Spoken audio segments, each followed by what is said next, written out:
आज किला police station ने आसिफ अंजुम नेहाल अहमद को जज साहब के सामने प्रोड्यूस किया पनाज साहब की कोर्ट में। 7 दिनों की पुलिस कस्टडी मांगी गई थी और उसमें उनके ऊपर काफ़ी संगीन इल्ज़ामात पुलिस की तरफ से लगाए गए हैं कि 1044 जो दाखले बने हैं उनमें से कुछ दाखले जो इन्होंने बनाए हैं उसमें ऐसा है कि तहसीलदार की भी सिग्नेचर नहीं है और कॉर्पोरेशन से वो आदेश जमा करके बर्थ सर्टिफिकेट लिया गया है।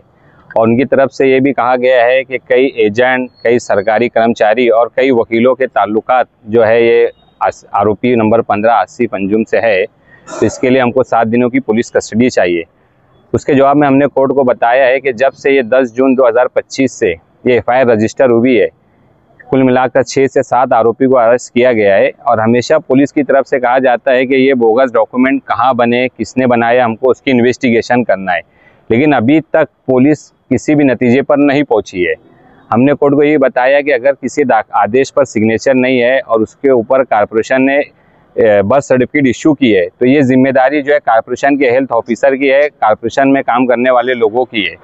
और साथ ही साथ हमने कोर्ट को ये भी बताया कि जो बेस्ट एविडेंस सिग्नेचर का है फॉरेंसिक में भेज के वो चेक करवा सकते हैं।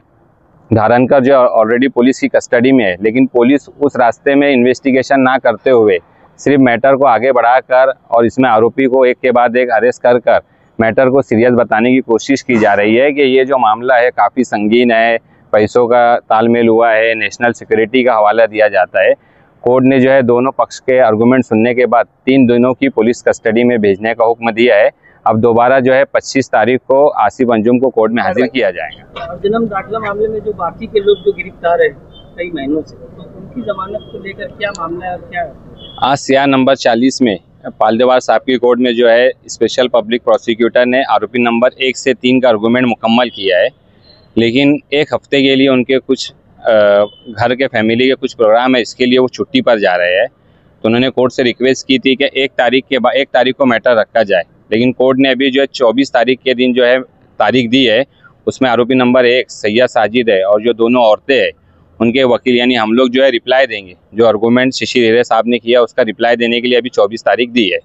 और जो CR नंबर 51 है उसमें जो है कोर्ट ने एक वकील जो है यानी जिनके रिप्लाई बाकी रह गए थे उनके लिए जो है कल की तारीख दी है। अगर वो कल रिप्लाई देते हैं तो उनका रिप्लाई सुनने के बाद ऑर्डर की तारीख दी जाएंगी, और अगर वो कल रिप्लाई नहीं देते तो कोर्ट ने साफ लफ्ज़ों में कहा है कि फिर मैं मैटर ऑर्डर के लिए रख दूंगा। आसिफ अंजुम जो नयापुरे के रहने वाले हैं उनको 103 किला पुलिस स्टेशन में जो हेल्थ ऑफिसर ने फरियादी बनकर कंप्लेन की थी उसमें आरोपी बनाया गया और उस पर साइन नहीं है तहसीलदार की। हम अव्वल दिन से ये बात बोल रहे हैं कि पुलिस डिपार्टमेंट उसकी फॉरेंसिक जांच करा ले 1044 की कि वो साइन तहसीलदार की है कि नहीं है, मगर वो ना करते हुए आम लोगों को बिला वजह परेशान करने का काम किया जा रहा है।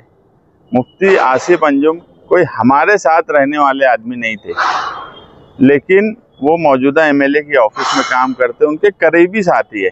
मगर जन्म दाखिले के सवाल पर आसिफ शेख साहब और हमने जब माइनॉरिटी डिफेंस कमेटी बनाई तो एक बात हमने तय कर ली कि इस मामले में जिस तरह से फिरका परस्त सरकार और फिरका परस्त ताकतें मालेगांव शहर के बेगुनाह लोगों को गुनहगार बताने पे तुली हुई है, ऐसे वक्त में हम किसी भी पार्टी से मुंसलिक कोई भी फर्द हो, वो किसी भी लीडर से मुंसलिक हो, किसी को भी मानने वाला हो, अगर इस तरफ कभी कोई नदी के इस तरफ कभी कोई आदमी हो, हमारे शहर का भी हो, तो हम इस मामले में कोई सियासी इख्तिलाफ नहीं रखेंगे।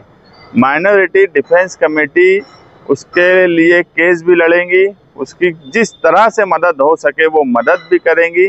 और यही वजह है कि जब मुफ्ती आसिफ अंजुम को कल गिरफ्तार किया गया और वो हमसे राब्ते में आए तो हमने ये बोला कि यार हम उसके लिए पूरी कोशिश करेंगे, और हम कोशिश कर रहे हैं। और इंशाअल्लाह किला पुलिस स्टेशन में जो FIR है इसमें बेल, पीछे जो कुछ लोग थे उनकी बेल हुई है और हमें पूरी उम्मीद है कि इस लड़के की भी जल्द से जल्द बेल हो जाएंगी।